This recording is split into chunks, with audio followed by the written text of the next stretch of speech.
A NASCAR Netflix show, season 2 of Full Speed. Now, I love season 2 way more than season 1. That intro was electric. I mean, it got me fired up. I was like, when am I going to my next race? I'm ready to be at the racetrack. I was ready to run through a wall. It was so exciting and thrilling. I think the darling of this show is definitely Daniel Suarez. Getting to see his life, him and Julia, their dog, just so precious. And I'm a mountain biker, so I loved seeing them mountain bike. That was really cool. I thought you had some more honest and vulnerable conversations as well, particularly with William Byron, who I know gets a lot of flack for maybe not being the most exciting personality, but to see behind the scenes of him working with a sports therapist and trying to work on himself, I thought that was very vulnerable and very cool to see. So I enjoyed that element. I thought the mixing of the race audio with the interviews was pretty cool and just added some drama to the moment.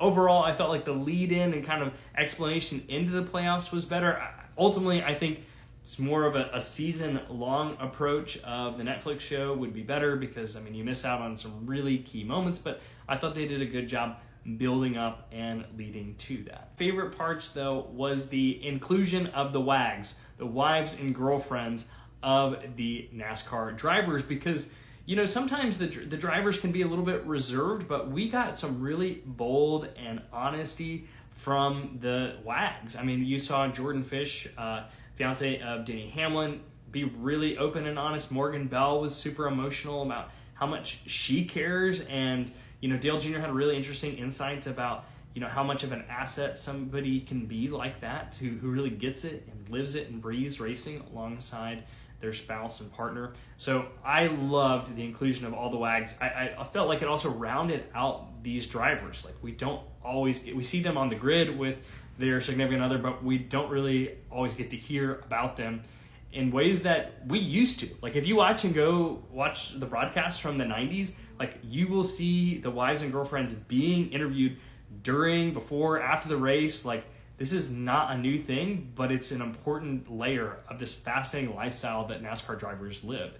And I imagine it'd be super hard to be a partner of somebody who races full-time, because it is a hard lifestyle. So I really want to hear from them.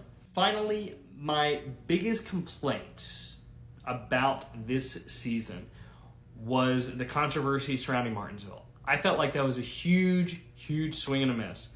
They showed the drama between Christopher Bell and William Byron, but they didn't fully explain it. I mean, they really didn't explain it. They explained the tiebreaker and the controversy of the wall ride, but they didn't explain the manufacturer manipulation, which is what caused this in the first place. Like, without the manufacturer manipulation, none of that happens. William Byron loses those spots and Christopher Bell is in. I felt like that was a huge missing piece, and maybe they didn't want to get into it because it involved putting NASCAR in more of a negative light, and NASCAR didn't want that. Maybe some of the producers were like, that's kind of a weird thing to explain. But I feel like the Netflix show for Drive to Survive would absolutely go into that, and that was a huge missing piece. So that is my biggest knock. Overall, really enjoyed it, but that was a huge swing and a miss for me.